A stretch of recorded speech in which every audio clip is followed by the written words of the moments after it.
Hola, saludos. Mi nombre es Anastasia Battle del Instituto Schiller. Bienvenidos a todos a nuestra conferencia internacional de jóvenes. Me da mucho gusto verlos a todos de todas partes del mundo. Nos honra hoy tener con nosotros a la señora Helga Sepla-Rouge, fundadora del Instituto Schiller, y ella va a darnos una maravillosa presentación, una clase y una discusión con todos ustedes para hablar sobre nuestra iniciativa de la Operación Avicena. Lo que hemos estado haciendo realmente por los últimos años, en realidad, es que hemos tenido una operación para crear la tercera generación del movimiento de jóvenes de la organización de la RUSH en todo el mundo.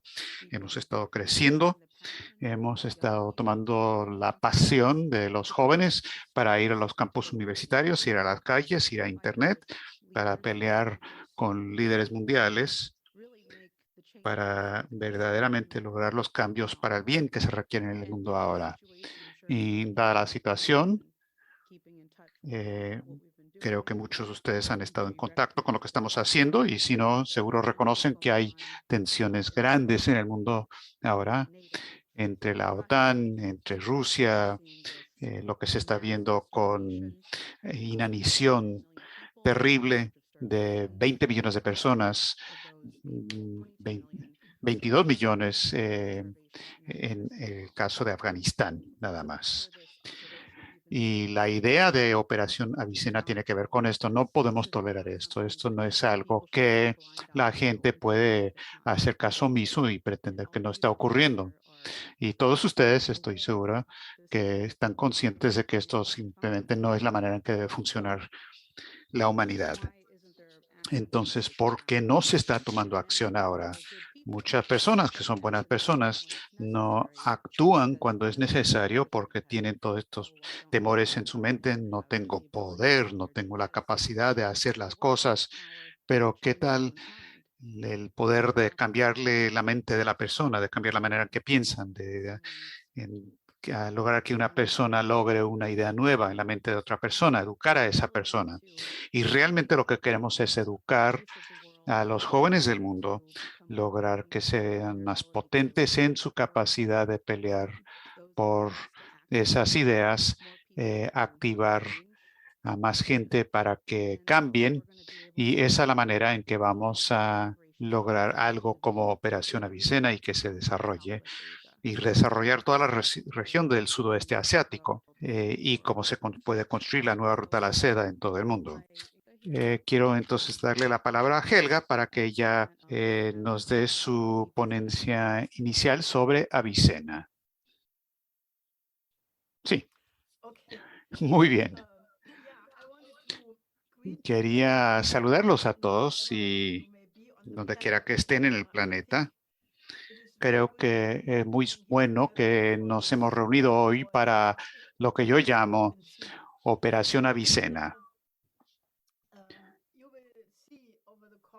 Como verán en el transcurso de mi ponencia, por qué este nombre de Avicena o Ibencina es uno de los grandes gigantes de la historia universal, porque su nombre es el nombre más apropiado para abordar lo que Anastasia nos acaba de decir, es decir, esta crisis inimaginable de la humanidad que nos enfrenta hoy día.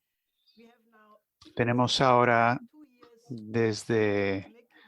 por 2 años, hemos tenido una pandemia que está totalmente fuera de control.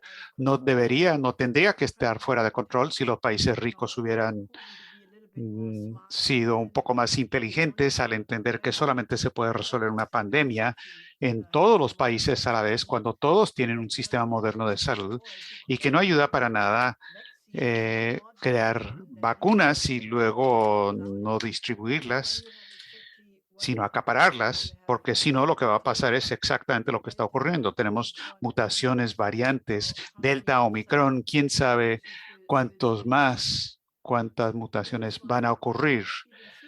Es por esto que Avicena es el nombre por una pelea para lograr un sistema mundial de salud. La situación más obvia, no estoy diciendo que otros países no lo necesitan, pero la situación, el mayor escándalo es el de Afganistán. Hay en este momento una crisis humanitaria, la más grande del planeta, que se está desenvolviendo. No es nada más una catástrofe natural o algo por el estilo. Cuando Talibán tomó control y se fueron las tropas de la OTAN, todo el mundo sabía que 75% del presupuesto de Afganistán proviene de donantes internacionales, de países internacionales. Y este dinero se recortó, se eliminó porque a la gente no le gustaba a Talibán y todo el mundo sabía que la economía de Afganistán se desplomaría por completo. Y ahora, 5 meses más tarde, y por, por varios meses, David Beasley del Programa Mundial de Alimentos y otros funcionarios de la ONU han advertido que más de 90% de la población tienen inseguridad alimentaria, es decir, se están muriendo de hambre, no tienen acceso a medicina y esto en medio de una pandemia. Yo digo que esto es genocidio, es como lo que pasó en Alemania hace unos 80 años y luego en los tribunales de Nuremberg. La pregunta siempre que se hizo es quién sabía, cuándo lo sabían y qué es lo que sabían.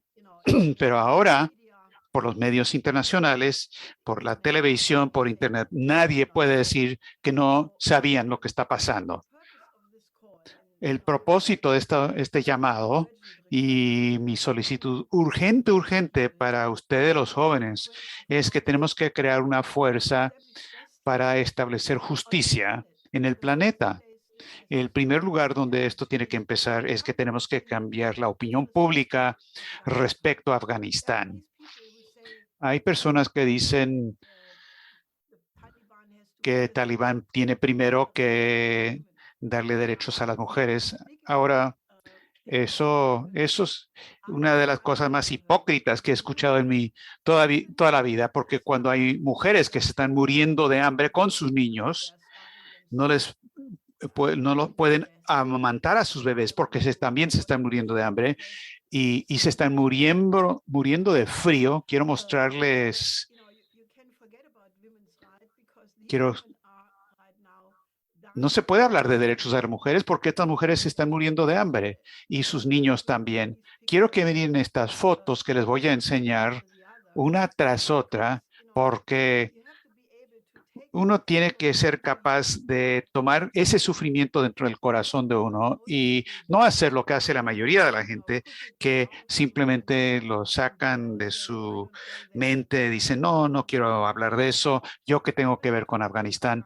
Tenemos mucho que ver con Afganistán. La OTAN estuvo ahí por 20 años. El pueblo de Afganistán ha sufrido por condiciones de guerra por 40 años. Y nosotros en Occidente en particular tenemos una responsabilidad, una obligación moral por ayudar a resolver esta crisis. Sería muy fácil hacerlo.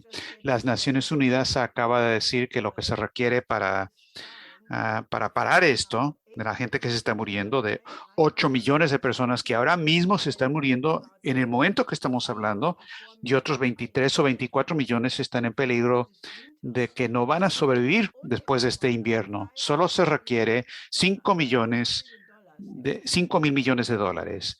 Ahora, si creen que eso no es nada, es poquísimo, son migajas, piensen los billones de dólares que se han utilizado para rescatar al sistema bancario en los últimos años. Piensen en los 760 mil millones del presupuesto militar de Estados Unidos nada más. 5 mil millones sería una simple migaja. Y tenemos que crear un movimiento a nivel mundial para cambiar esta situación y poner una presión sobre la opinión popular para que se pueda iniciar de inmediato un programa de ayuda. Ahora,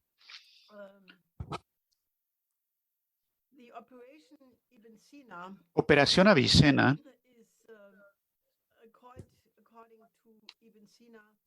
tiene el nombre de Avicena, que a diferencia en Occidente, donde antes era muy famoso durante el medioevo y hasta el periodo reciente, es muy famoso y sigue siéndolo en el mundo islámico, y no solo por sus aportes a la metafísica, en todas las ciencias diferentes, pero especialmente en la historia de la medicina. Él fue uno de los grandes médicos de la historia universal, junto con médicos griegos como Hipócrates, Galeno y, bueno, Avicena.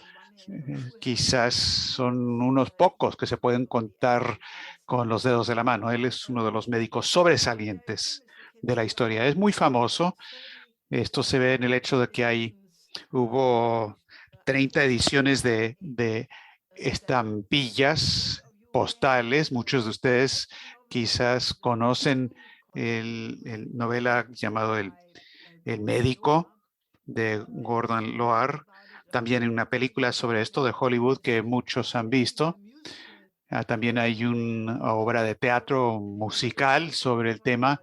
Entonces, no es que estemos hablando de una persona desconocida, pero Avicena fue, sin lugar a dudas, la figura central en la filosofía árabe islámica, lo que normalmente se conoce como la era dorada del Islam, que empezó en Bagdad, en la dinastía Abbasí, en el califato, después del desplome del Imperio romano, donde Europa se hundió en una era de tinieblas y todos los tesoros del periodo griego se perdieron esencialmente porque los romanos no prestaron atención al aporte sobresaliente de los clásicos griegos. Rápidamente se volvieron un imperio que no consideraba que los frutos intelectuales de esta era era algo importante.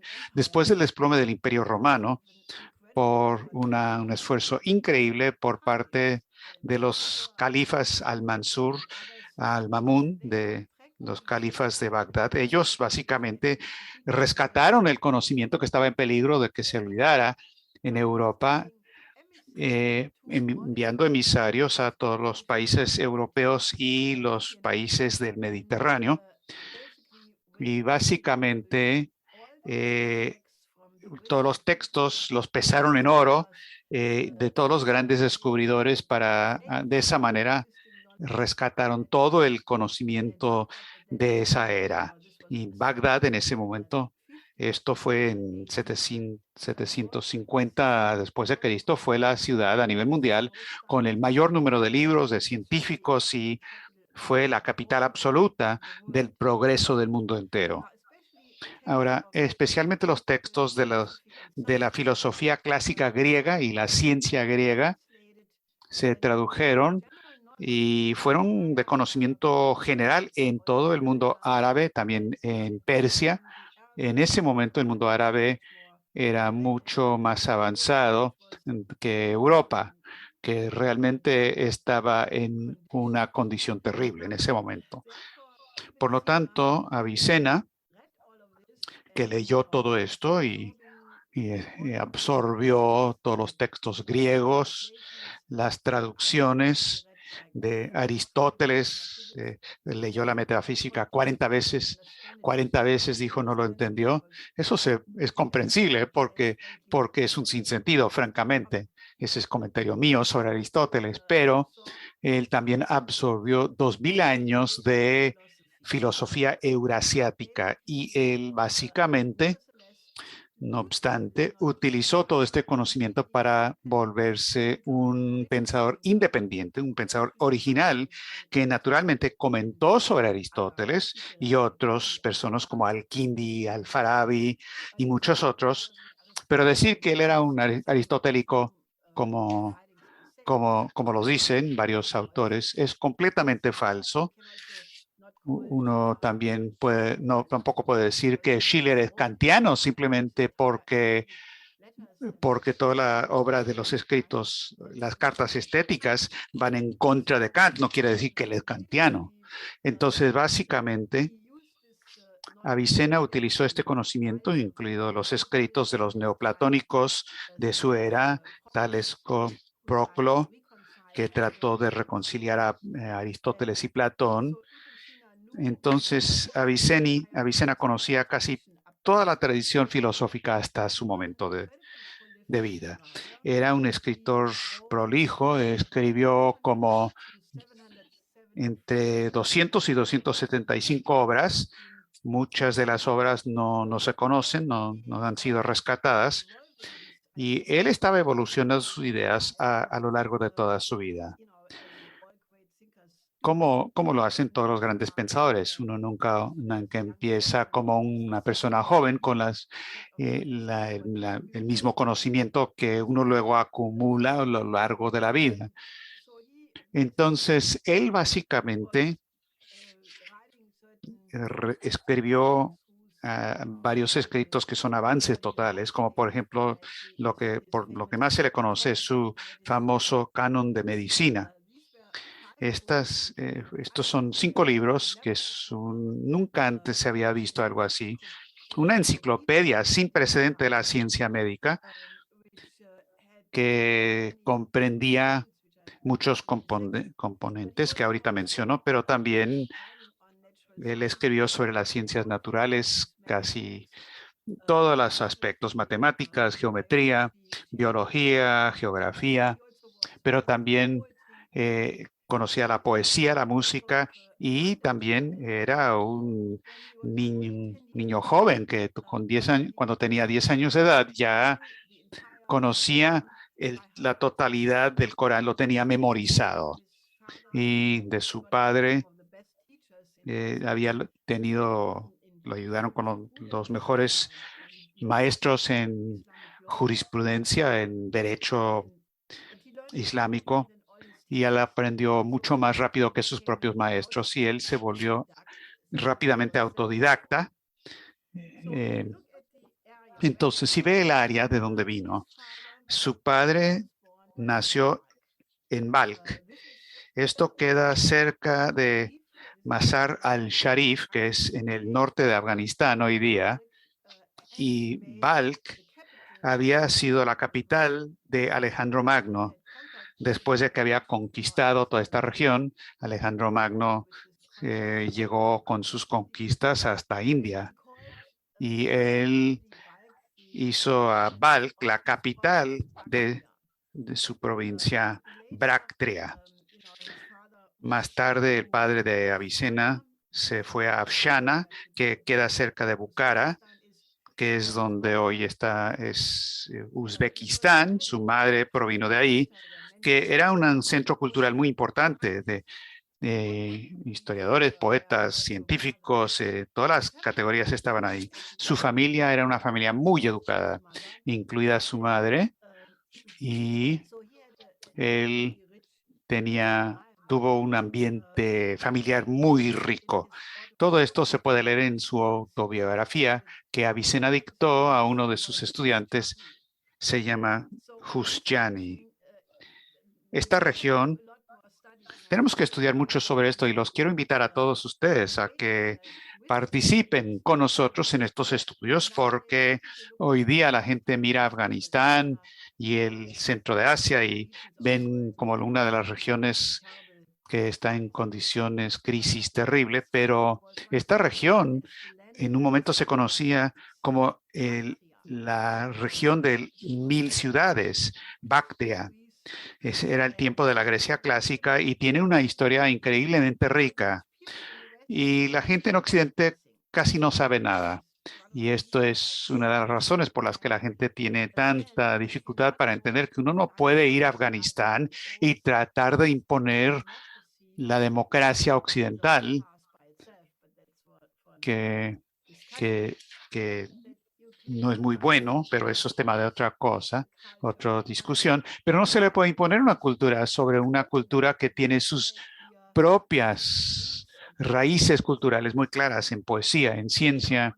Entonces, una de las metas de Operación Avicena es también hacer que se conozca en el mundo los aportes, contribuciones increíblemente importantes a la historia universal y a nuestros propios contemporáneos y a las generaciones futuras, porque queremos construir un paradigma totalmente nuevo donde un diálogo de culturas entre todas las naciones y todas las culturas es una asociación de iguales donde cada uno aporta lo mejor de su historia y se relaciona a la mejor tradición de los otros, porque esa es la única base para un mundo que pueda vivir en paz y en desarrollo armonioso. Quiero empezar con las obras más importantes de Avicena, que él escribió sobre metafísica. Otro libro es sobre cómo curar el alma, porque Avicena tenía la idea de que lo que hace la filosofía para la mente, es decir, lo cura, la medicina lo hace para el cuerpo. Lo que él hace en este tratado es una discusión de la inmortalidad del alma. Esa era una pregunta que se hacían casi todos los filósofos de las eras antiguas: ¿qué es el alma? Si las personas tienen o no almas inmortales, si el alma muere junto con el cuerpo. Gente tiene almas individuales o participan en un alma mundial. Y esta fue una pregunta muy básica y es sorprendente.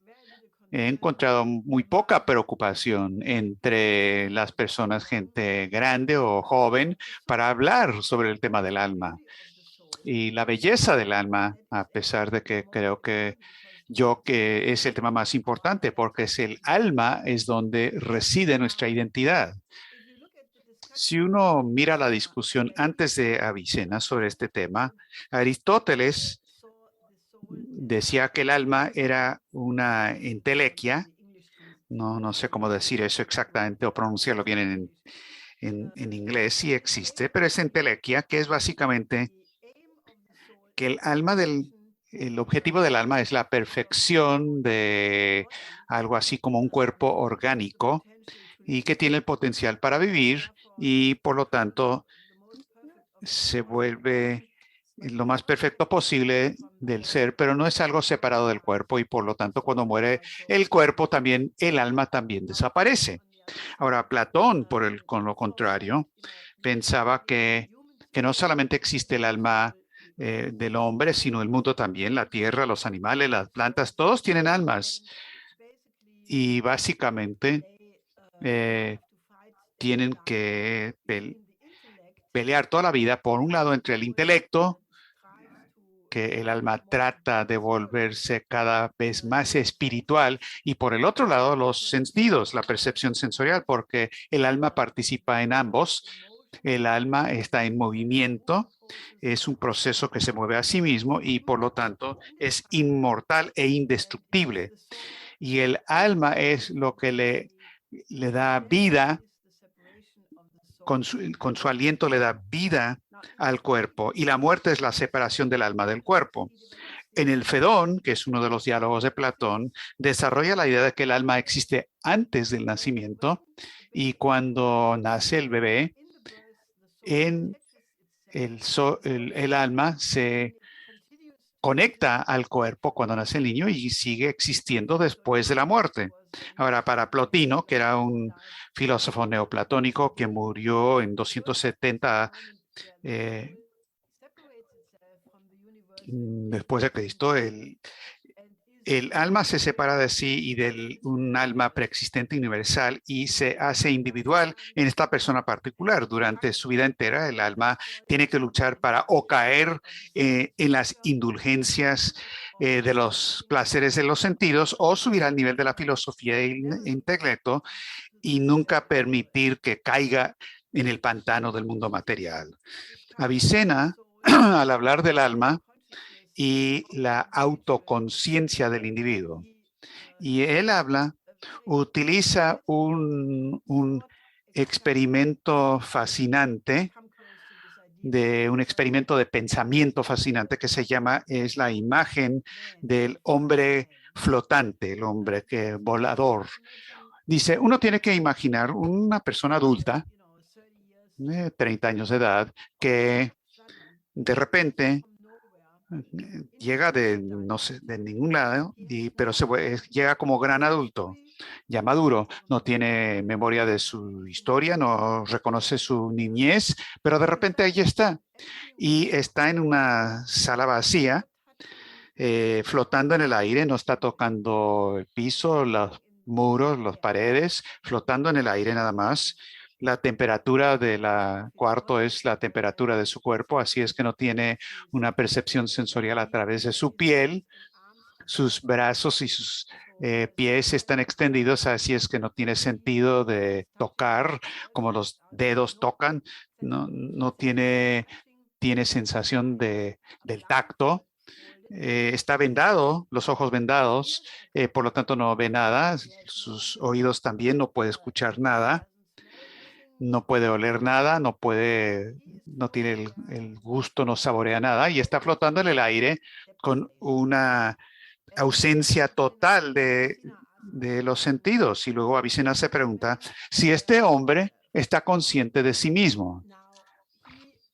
Ahora, él básicamente llega a la conclusión de que tal adulto, una persona que tiene todas las facultades, capacidades intelectuales, pero divorciado de los sentidos, absolutamente sí tendría un sentido de sí mismo.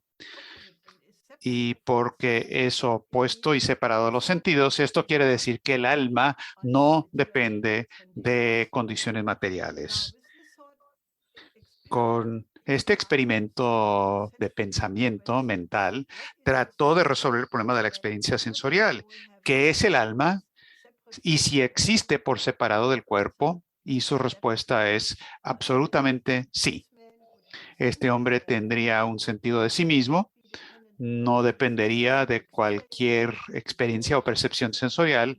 Su alma existe por separado del cuerpo y por lo tanto tal alma, siendo inmaterial, sobrevive después de su muerte.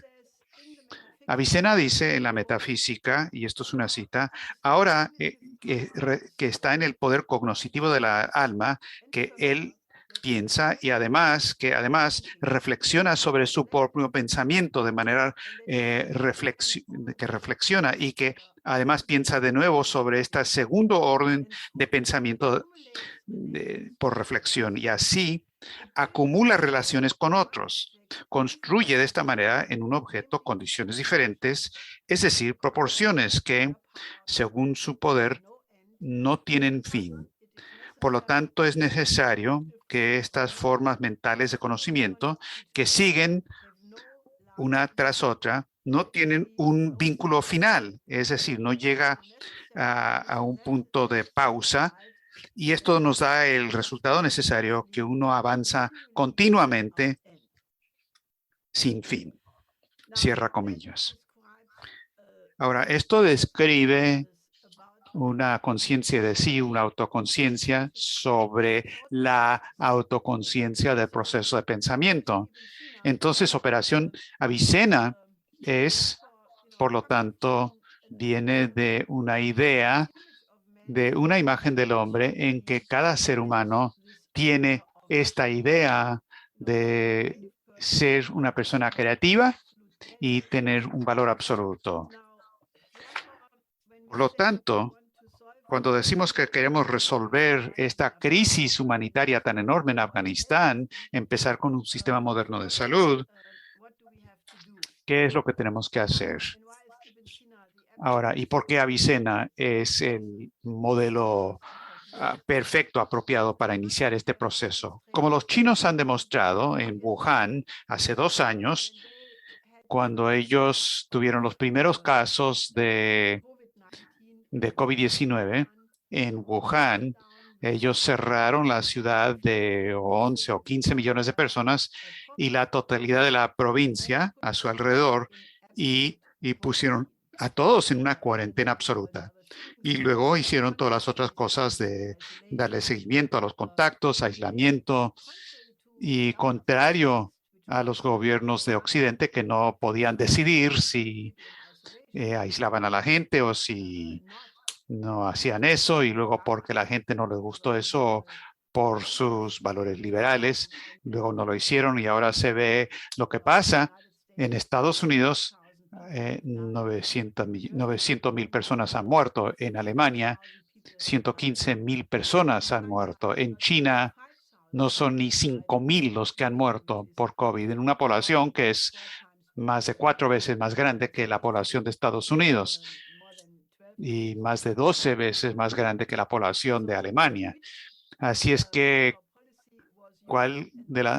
¿qué política se utilizó y cuál fue las medidas más eficientes contra la pandemia? Cuarentena. ¿Quién fue la persona que desarrolló por primera vez la idea de cuarentena? Esto se introdujo por primera vez por Avicena. Él se dio cuenta que aislar de las personas enfermas es la mejor forma de parar el contagio. Ahora quiero ver este video de Avicena y COVID-19. COVID-19 representa uno de los desafíos más grandes que la humanidad ha enfrentado en el siglo XXI. Hace 10 siglos, el padre de la medicina moderna y gran figura intelectual, Avicena, descubrió la naturaleza de las epidemias.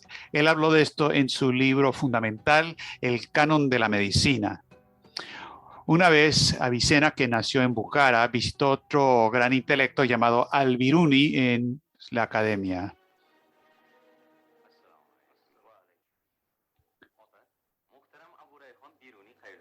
¿Dónde queda la academia? Queda por allá. Muchas gracias. ¿Quién es? Es Avicena. Y yo he querido conocerlo. Bienvenido.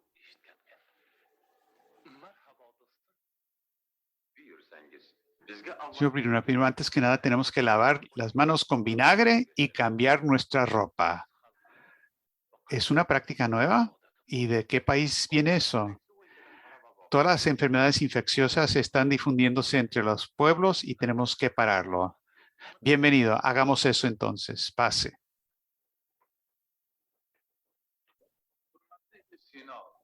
Respetado Avicena, díganos, ¿cómo podemos pelear en contra de la epidemia con la ayuda de la ciencia? Sí, lo podemos hacer. Primero, antes que nada, tenemos que calmar a la gente. No deben tener miedo. Pánico es la peor de las reacciones. La plaga es una enfermedad que se difunde de humano a ser humano con pequeños elementos. También puede pasar de uno a otro. Es por eso que la gente no se debe juntar en grandes números. También no se acerquen a las personas enfermas. A veces tenemos que cerrar los bazares y la gente puede rezar en casa por algún tiempo. Cerrar las mezquitas, dejar de orar, a algunas personas no les va a gustar. Se vende pan caliente. Practiquen distancia física los unos de los otros. La enfermedad se difunde de una persona a otras. La gente que vende alimentos debe ir a sus casas y no vender en los bazares.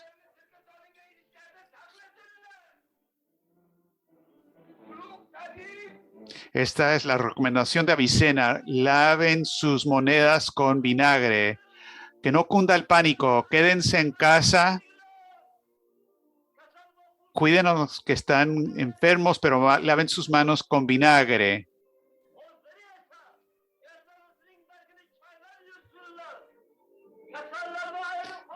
La gente enferma debe quedar en cuartos separados.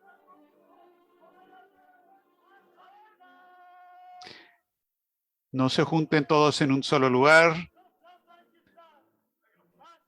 Una persona enferma puede infectar a 100 otras personas.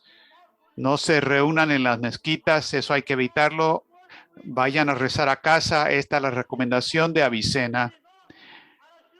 Podemos pelear en contra de la infección. Manténgase inspirado, manténgase seguro, manténgase conectado. Esto por gobierno de Uzbekistán. Ahora bien, esto es una película que obviamente se produjo, es una película antigua, pero recientemente se reeditó en Uzbekistán para hacer la conexión con Avicena. Entonces, obviamente, esa idea es algo que le llegó a mucha gente de la región, utilizar Avicena, y vale la pena reflexionar en este momento. Tenemos todas estas manifestaciones de las personas en contra de las vacunas, personas que se niegan a aislarse, a la cuarentena, y tienen todo tipo de teorías de la conspiración sobre la pandemia. Y creo que vale la pena en este momento reflexionar qué avance más increíble fue tener la medicina moderna, y Avicena es la persona que logró eso, hizo la diferencia entre una orientación científica a la medicina y la orientación previa totalmente supersticiosa sobre los tratamientos médicos. En su canon de medicina, que, como les decía, fue la pauta para la medicina en Europa, eran 5 libros como enciclopedia, hablaba en detalle de la anatomía, de las funciones del cuerpo, de los músculos, de los diferentes órganos, las conexiones entre los músculos, el sistema nervioso, la parte psicológica, desarrolló todas las categorías y una lista de diferentes enfermedades y tratamientos, colocó todas las medicinas y básicamente construyó en base al conocimiento de Hipócrates, de Galeno, pero también tuvo avances fundamentales por cuenta propia para, por ejemplo, lograr lo que es la cuarentena. Es uno de los avances. Él reconoció que las infecciones se difunden a través de partículas minúsculas invisibles, entre otras por la agua y tierra contaminada. Él por primera vez trató enfermedades mortales con la ayuda de la anestesia. Con mis disculpas, Anastasia, pero estoy hablando de la anestesia. También tenía conocimiento de cómo tratar cáncer en sus primeras etapas. También sabía que era importante extirpar tejido dañado. Desarrolló un método diagnóstico para diabetes, para medir el azúcar en la orina. En sus tratamientos enfatizaba prestarle atención con el paciente, con la edad, qué tipo de cuerpo, el estado emocional, los hábitos de alimentación, forma de vida, movimiento. También habló de los efectos de las temporadas del año en el cuerpo, si el aire es frío y seco o si es caliente y húmedo. En su canon de la medicina, él hizo una lista de más o menos 760 medicinas y también enfatizó que nunca hay que usar una droga que no se había utilizado antes. Primero había que hacer pruebas con animales y con ciertos individuos antes de utilizarlo generalmente. Conocía absolutamente la relación de las emociones con las condiciones físicas de la persona. Habló de cómo la música tiene un efecto en la condición física y psicológica del paciente. Entonces, este es un compendio muy rico y no había existido esto en esta forma anteriormente, y por lo tanto fue un gran avance, y aún en el medioevo se le conocía como el padre de la medicina moderna, y él es el que influenció la ciencia médica tanto en Oriente como en Occidente. Pero, como dijo Avicena, la medicina es una de las ciencias fáciles. Para él era la parte más fácil y una de las muchas ciencias que él persiguió, desarrolló. Ahora, llegando al aspecto más profundo, ese desarrollo de la metafísica. La metafísica se remonta al origen griego de la palabra, metafísica, que significa literalmente lo que viene después de la física o lo que está por encima de la física. Metafísica como la primera filosofía, o también se le conoce como ontología, que habla de la pregunta de la existencia, el ser como tal. El problema que preocupaba a todos los filósofos desde los tiempos antiguos, especialmente los griegos antiguos hasta el momento actual, preguntas tan fundamentales como ¿por qué existimos? ¿Por qué existe cualquier cosa? Cuando empezó la existencia, estuvo ahí eternamente. Bueno, obviamente las diferentes filosofías y las escuelas de filosofía dieron respuestas muy diferentes y ha sido una lucha,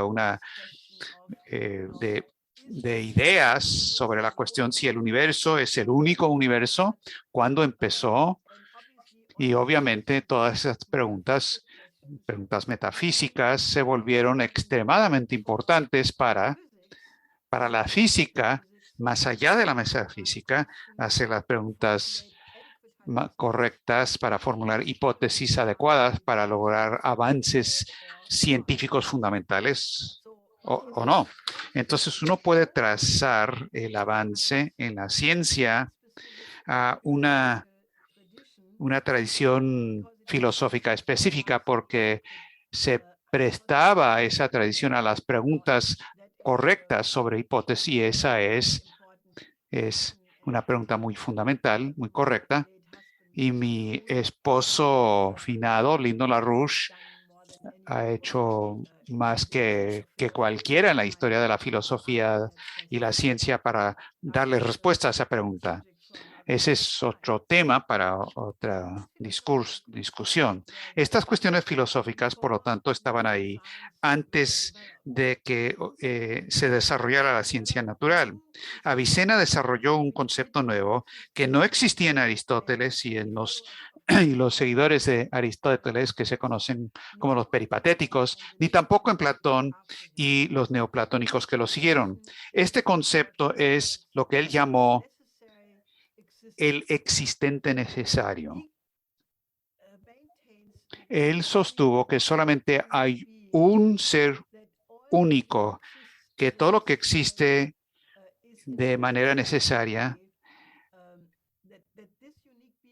que este ser único es el único que existe en base a sí mismo. Todo lo demás también es necesario, pero no existe en base a sí mismo, pero es algo que es causado de manera necesaria por este primer principio. Estos otros existentes no subsistentes, él los llama contingentes. Es el principio creativo, el existente necesario que está por encima de toda la creación, que nunca puede crear una segunda existencia que existe en el mismo nivel que el primer existente, y es la causa, primera causa que precede todas las cosas contingentes que sean posibles. Decirlo de otra manera, ustedes y yo no somos el existente necesario, pero somos contingentes. Necesitamos una causa. En este caso fueron nuestros padres que se casaron y en base al amor, nosotros somos producto de esto, pero nosotros no existimos sin causa. Y Avicena dice, como todo tiene su causa, ¿qué es lo que está detrás de esta causa? Otra causa. Y detrás de esa causa, todavía otra causa, y así por el estilo. Ahora, detrás de este ciclo parece que es sin fin de causa y efecto, tiene que haber una causa final que tiene que definir el orden racional del universo, y si existe una causa que efectúa las otras causas, esa causa tiene que tener una realidad superior que todos sus efectos.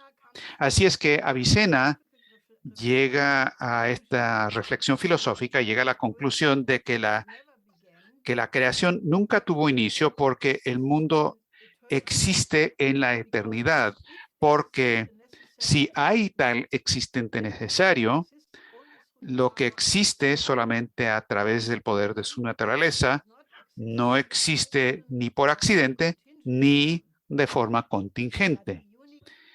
Pero la característica única o singular del existente necesario es que es perfecto, es bondad sin límite, ilimitada, es benevolencia desinteresada y causa la existencia del mundo y su existencia y lo hace porque emana bondad y amor. Por lo tanto, esta forma superior de existencia o de ser no empieza a crear en un momento particular del tiempo, sino porque es su bondad infinita.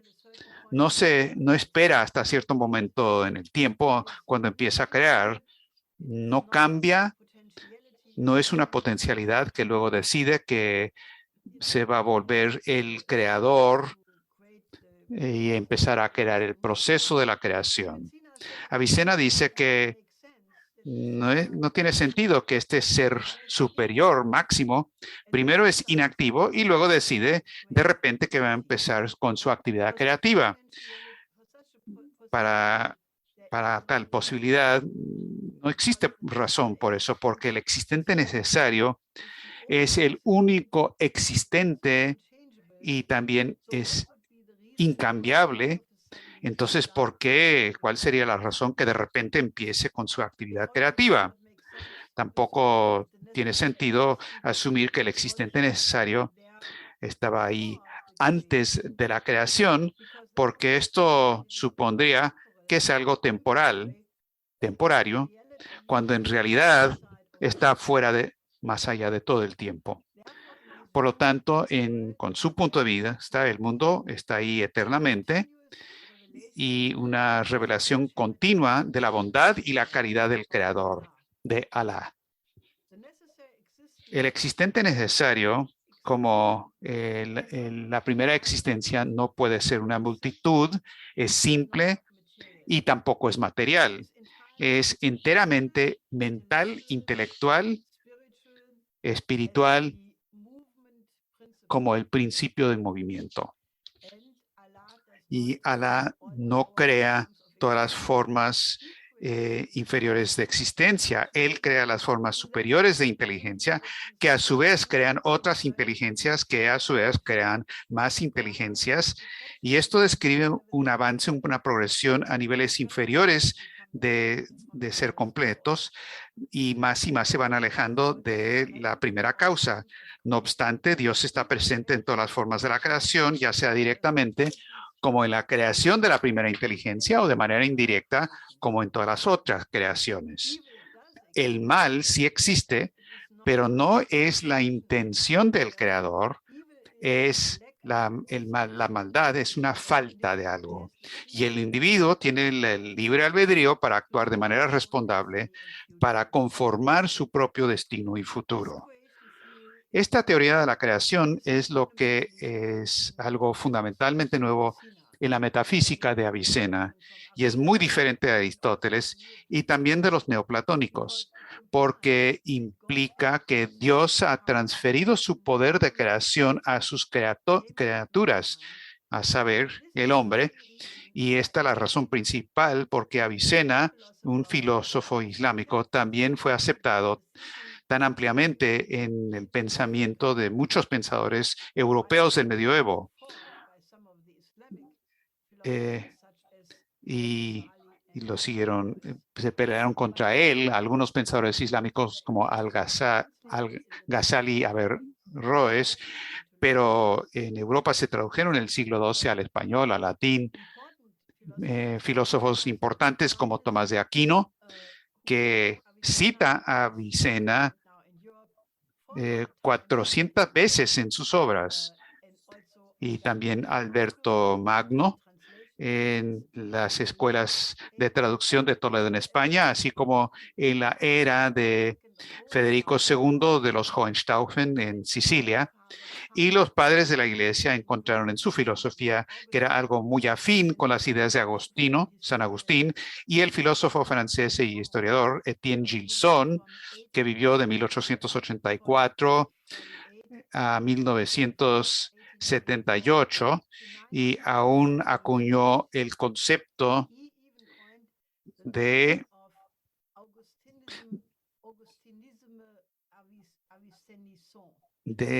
agustinismo avicenista. Agustinismo avicenista.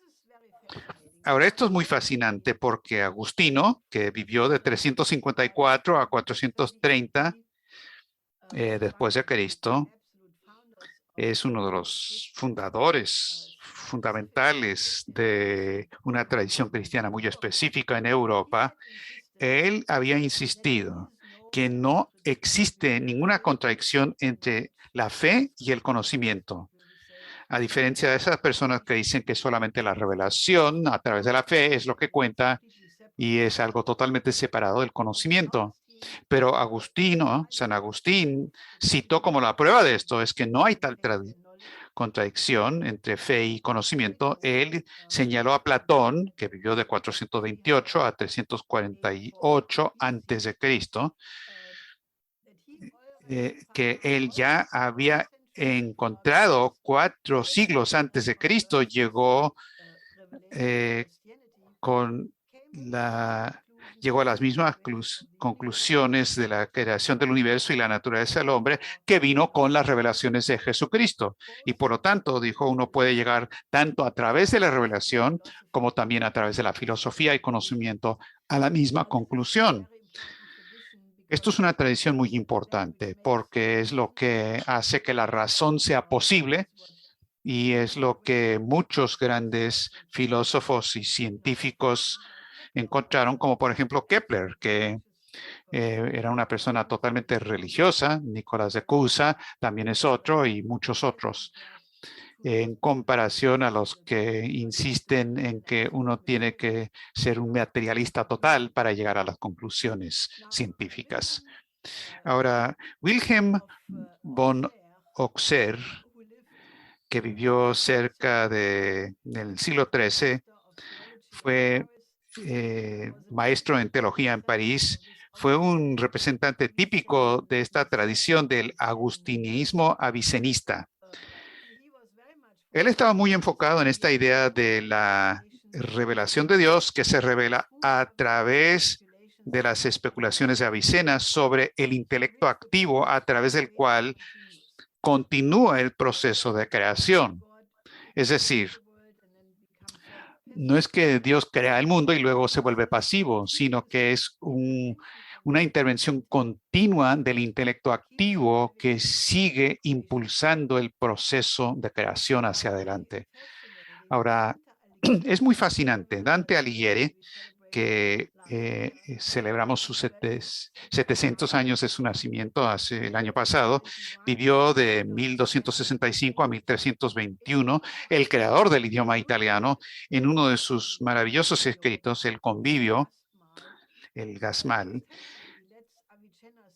deja que hable Avicena ampliamente y junto con su comedia, según Dante, el experto en Dante, Rudolf Palgen, le ha dado al cosmos de Avicena una existencia poética. Según este experto, todo el concepto de la comedia de Dante es una composición poética totalmente extraordinaria y refleja la fascinación con la idea de una inteligencia activa del divino. Y luego en el infierno son los que han perdido el ben del intelecto, la parte activa del intelecto, que es algo superior que el entendimiento, que es la separación del sentido de la razón. Es este aspecto superior del intelecto que es lo que han perdido las personas que están en el infierno. Tienen entendimiento, gente malvada, pueden entender cosas, pero están en el infierno porque han perdido exactamente esa cualidad superior del, del, de la actividad mental creativa, es como lo diríamos hoy día.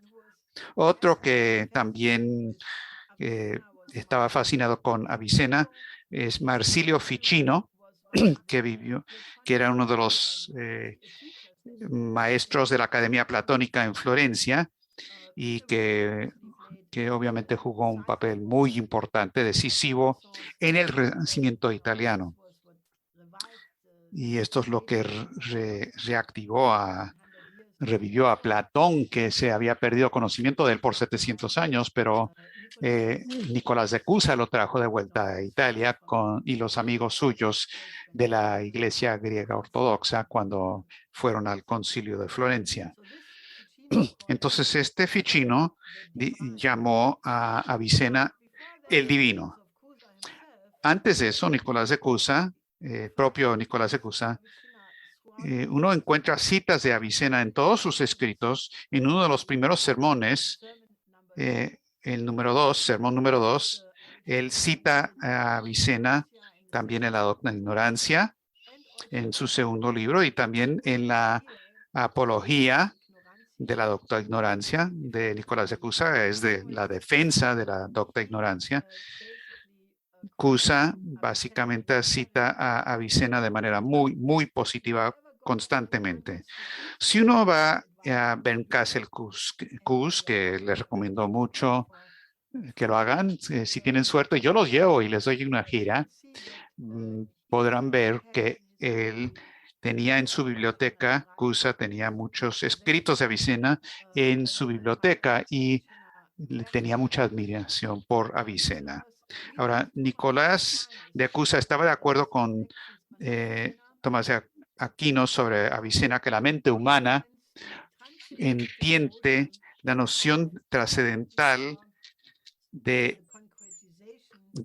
ser, la existencia, antes de que se concretice las cosas individuales como tal. Es decir, la mente puede entender la esencia del ser antes de entender asuntos concretos como tales.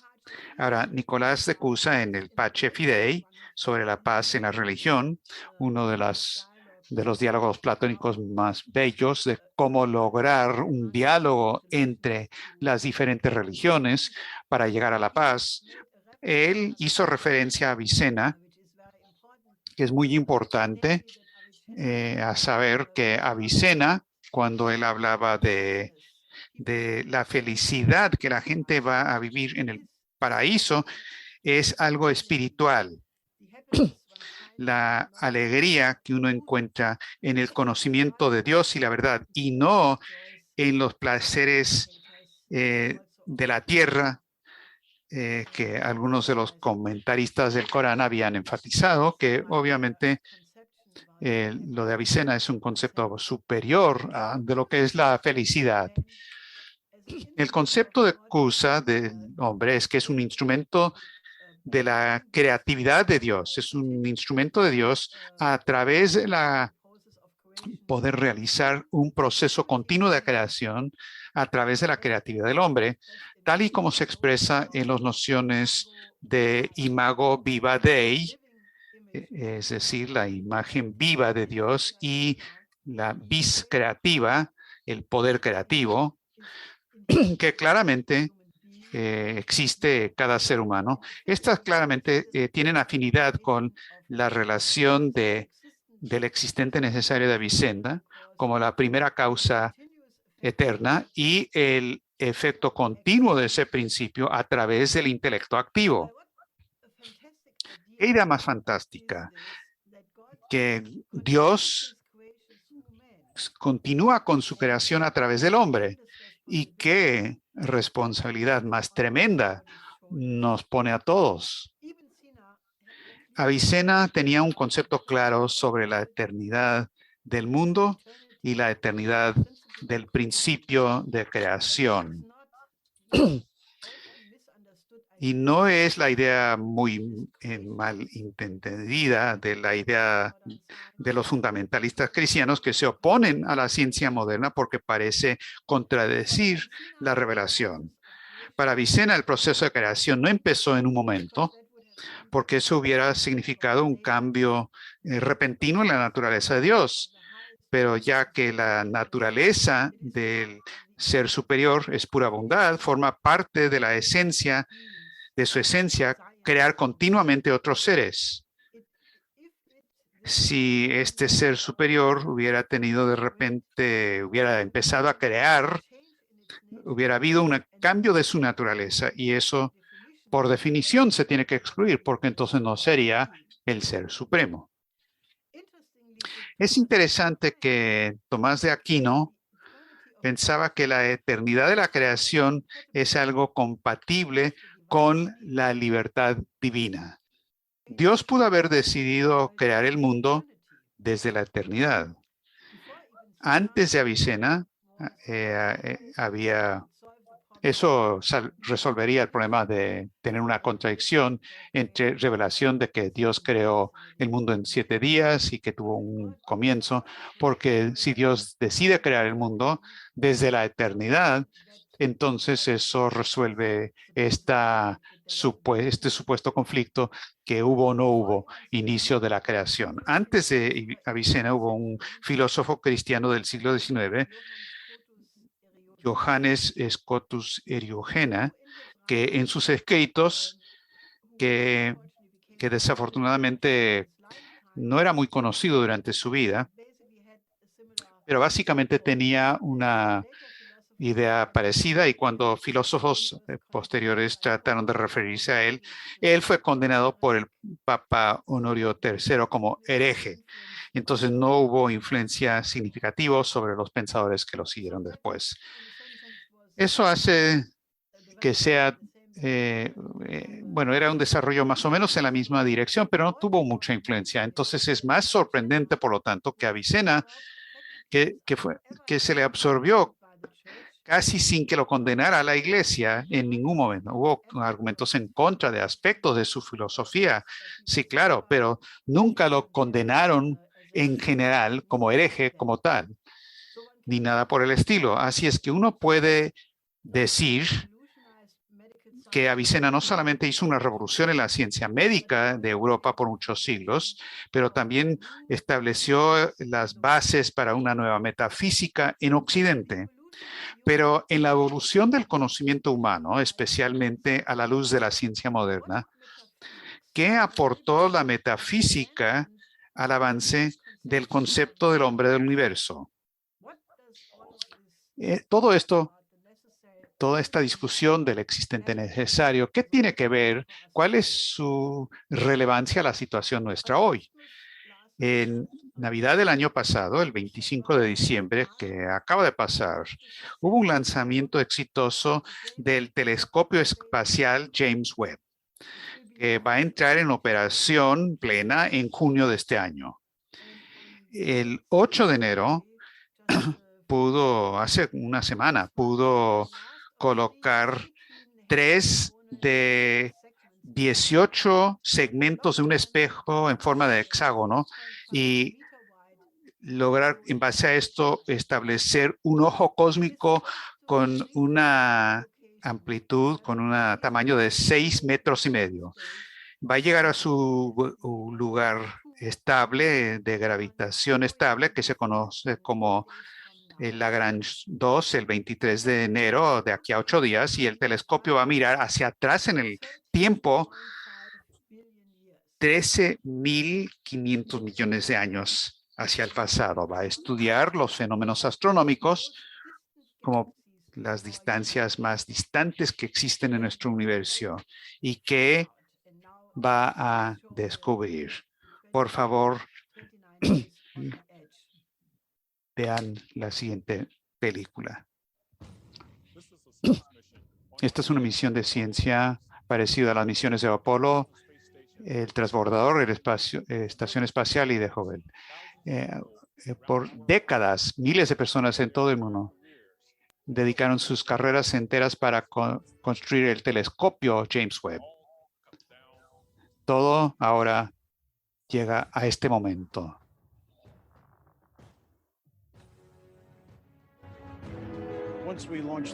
Una vez que lancemos el telescopio James Webb, no hay segundas oportunidades. Tenemos 300 puntos donde puede fallar, pero todo tiene que funcionar perfectamente. Cuando uno está a una distancia de 1.000.000 de millas, no hay nadie que lo pueda,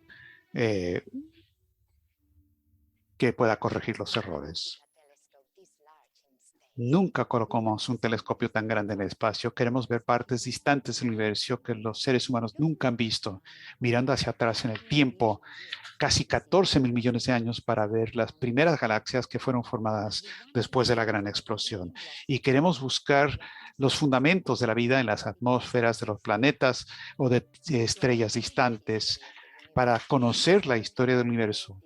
Primero tenemos que colocar este telescopio. Este es el espejo más grande y el telescopio más poderoso que haya existido. Y sin embargo, este telescopio tiene que caber dentro de un cohete de 5.4 metros de diámetro. Esto es lo más grande que existe y es la manera en que vamos a llegar al espacio con el Ariane 5 que el sistema europeo proporcionó. Es uno de los más poderosos del mundo. Y el telescopio Webb se dobló para que cupiera en este cohete. Y esta es la parte más desafiante, desenvolverlo y colocarlo en el espacio. Piensa lo que estás haciendo. Estás tomando este aparato, este instrumento delicado, lo estás colocando en un cohete y 8 minutos, una explosión lo está llevando al espacio. Está vibrando, se está moviendo. Una cosa que llega al espacio tiene que pasar por este ambiente y tiene que funcionar una vez que llegue sin tener a alguien que vaya a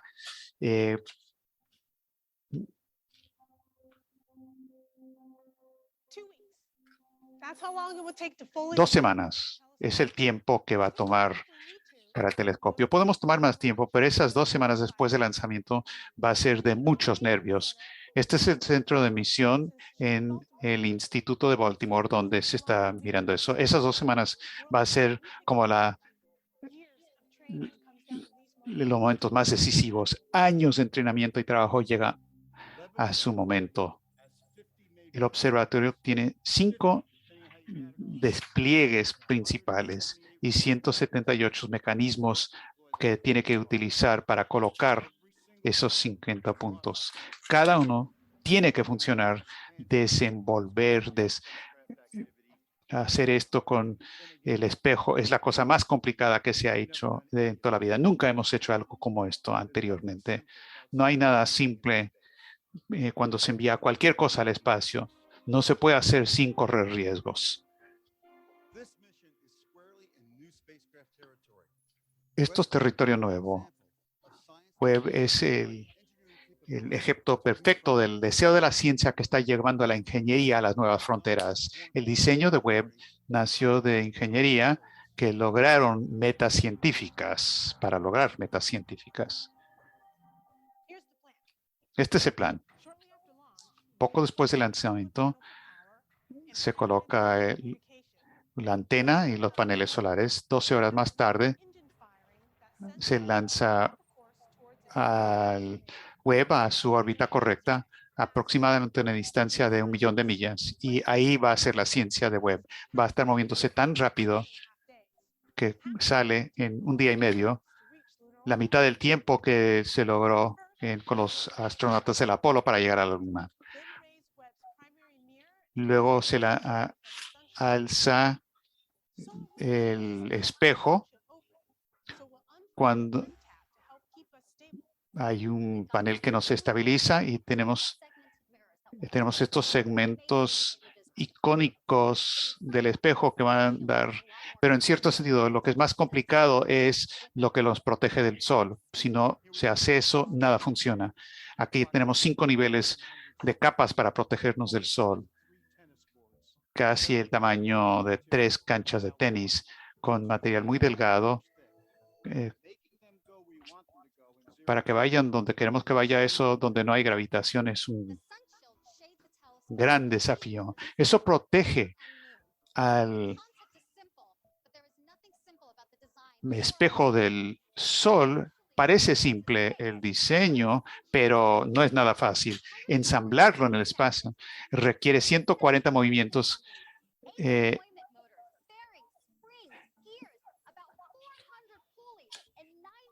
90 cables, todos estos aparatos, 1312 pies de cable, simplemente para que la protección del sol proteja el espejo.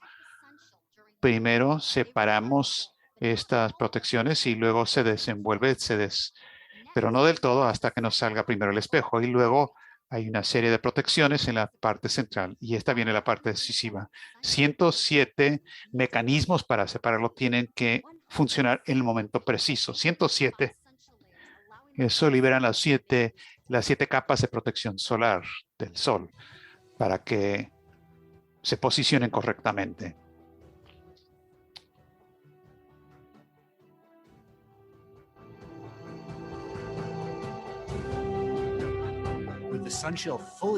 Esta protección solar, una vez que esté colocada, luego empieza la parte de la óptica. Primero, el espejo secundario se coloca en su lugar. Un radiador especial también se utiliza para bajar todavía más la temperatura de los instrumentos, y luego se coloca el resto del espejo.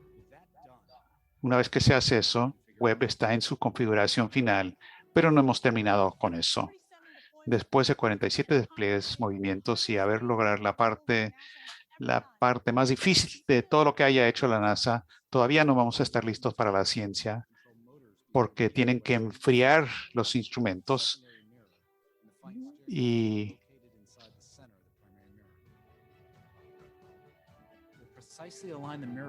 hay que alinear exactamente las partes del espejo para que sea un espejo perfecto. Y luego Webb va a estar listo para explorar al cosmos.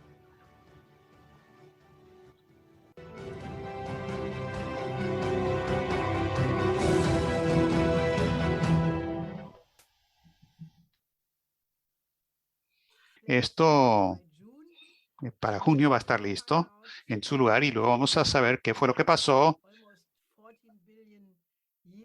en los últimos casi 14.000 millones de años, y vamos a llegar a saber si la teoría de la gran explosión se va a confirmar. Ese fue el momento en que el universo nació del nada, o existió algo antes. Es el caso que el universo sí se está expandiendo. Así es que si regresamos en el tiempo, eso va a ser posible con este telescopio. Se va a volver más y más pequeño y quizás reducirse a un solo punto, que es la teoría de la gran explosión, que supuestamente ocurrió hace 13.800 millones de años.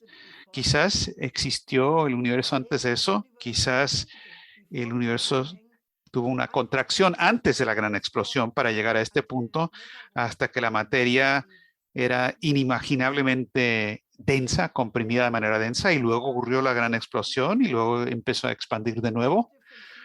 Todas las diferentes teorías de cómo pudo haber sido el universo antes de que existimos nosotros y se creó nuestro mundo, todo esto va a ser ampliado enormemente por lo que encontramos con el telescopio Webb.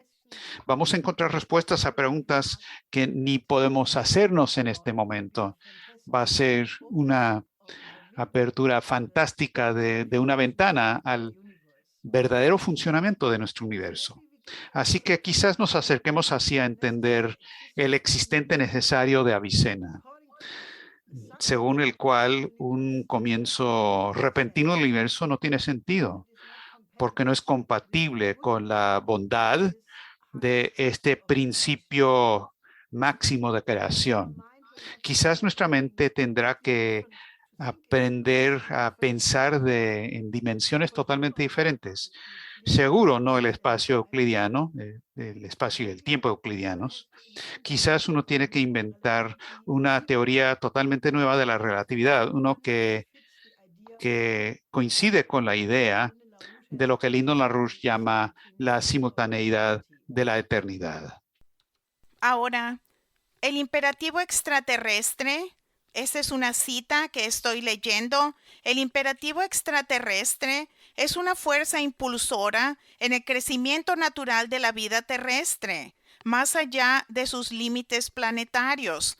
Como tal, es una parte integral del patrón obviamente expansionista y orientado al crecimiento de la evolución de la vida. Este impulso hizo que la vida creciera desde un comienzo infinitesimal hasta convertirse en una fuerza que abarca y transforma un planeta entero a través de su biosfera. Más básicamente, el imperativo extraterrestre expresa un primer mensaje, un imperativo primordial incrustado en la esencia misma del universo, que impulsa la evolución de la materia desde las formas más simples, las partículas elementales, hasta estructuras altamente complejas, por ejemplo, el cerebro inteligente.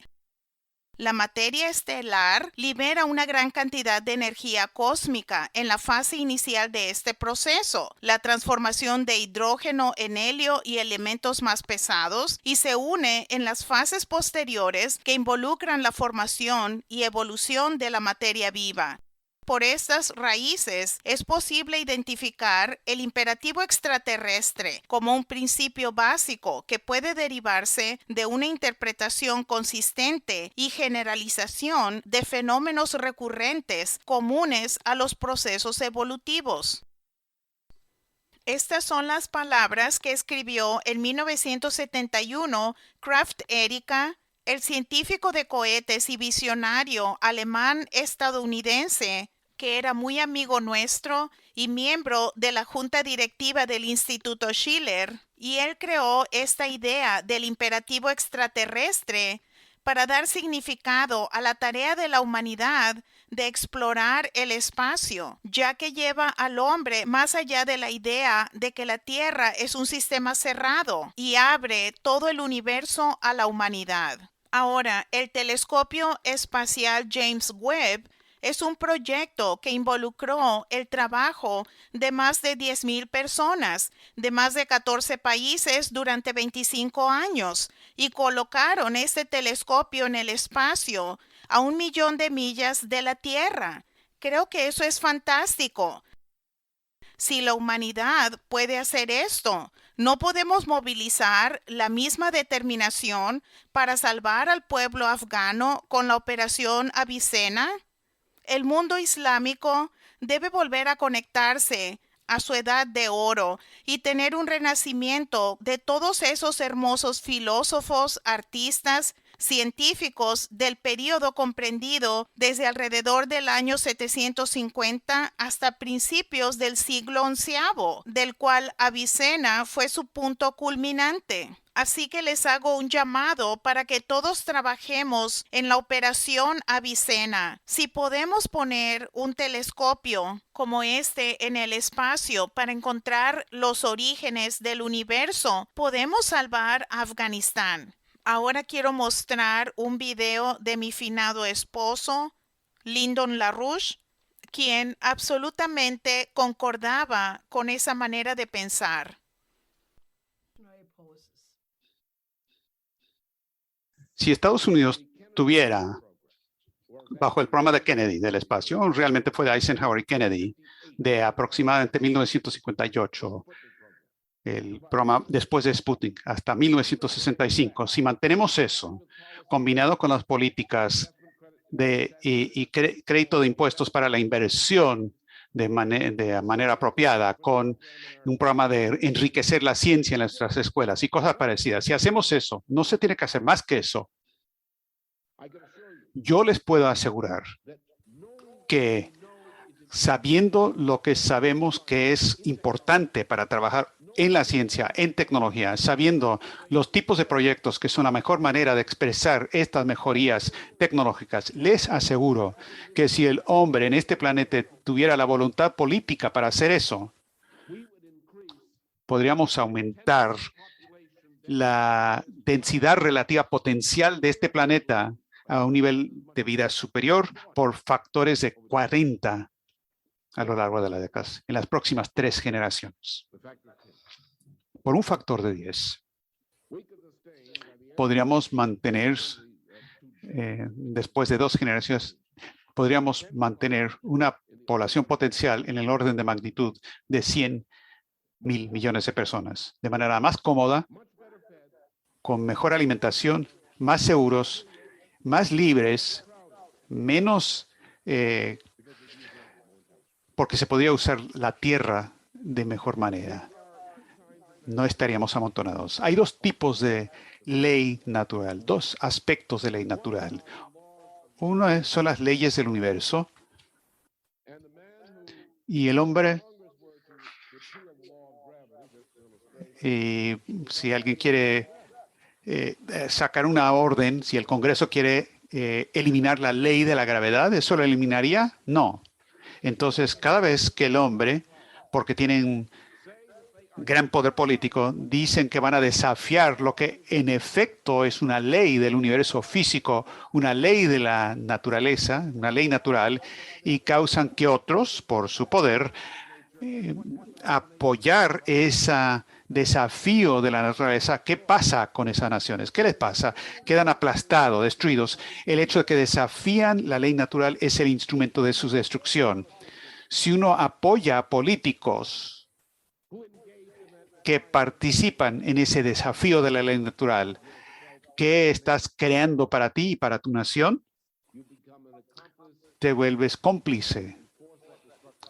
Impones esa destrucción, logras la destrucción de tu nación, de tu familia, de todo. Para poder abordar el tipo de crisis que nos enfrenta, tenemos que mirar hacia adentro de nosotros mismos y encontrar un valor dentro de nosotros que es tan valioso, tan precioso, que si utilizáramos nuestra vida para defender ese valor, de esa manera habríamos ganado una vida entera, porque habríamos ganado el propósito de nuestra existencia mortal. Eso es lo que hace, lo que debería tener un soldado para llevar a la batalla. No patriotismo en lo abstracto de una bandera, eso es lo que le da verdadero valor. No el patriotismo como un concepto racista, no patriotismo como cualquier sentido simbólico, pero patriotismo que deberíamos tener en Estados Unidos, pero no tenemos esa conexión ahora para reconocer lo que representan Benjamin Franklin y otros. Un sistema de gobierno propio, representativo bajo la ley natural y bajo la ley, definido por la ley natural, que uno imagina el horror de, una vez conocido tal forma de autogobierno, imaginarse vivir bajo la esclavitud, que no es una opresión material, pero una destrucción del alma verdadero de los hijos de uno. Y por lo tanto, nos incumbe a nosotros cómo responder a ese reto, ese desafío. La responsabilidad moral por el futuro de centenares de miles de millones de almas que deberían nacer en los tiempos venideros.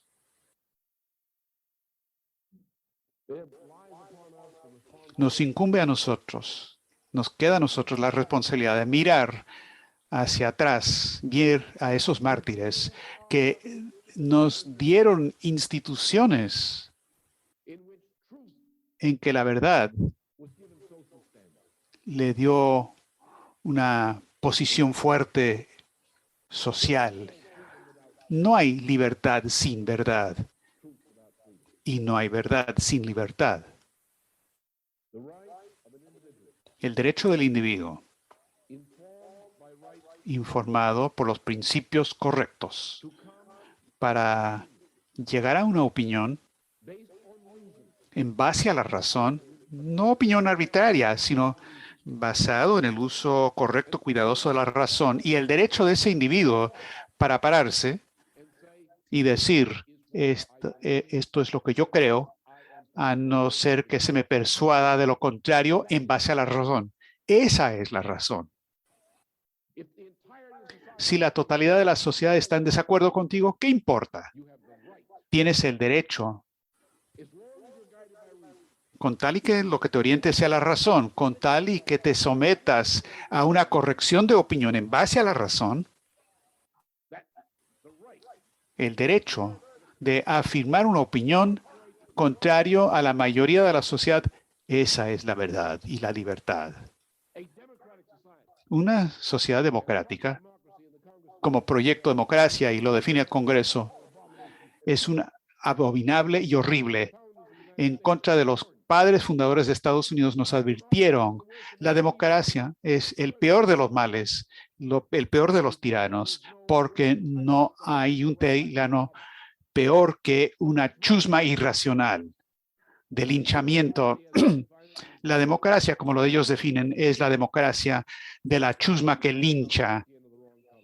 Cuídate que no tengas una piel del color incorrecto, donde el individuo no tiene derechos, sino el derecho de estar de acuerdo con lo que parece ser la opinión de la mayoría.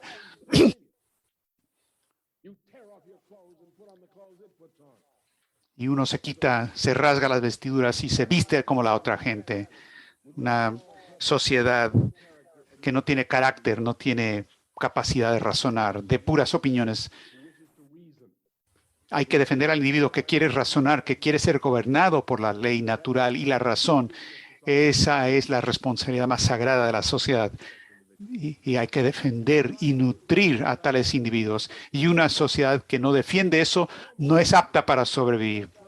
Una forma de gobierno que no sirve ese propósito no es apta para vivir porque no protege la parte más preciosa de la sociedad humana, el desarrollo de los poderes de la razón en el individuo, lo que nos hace verdaderamente humanos, lo que hace que nuestra vida individual sea sagrada, cada una.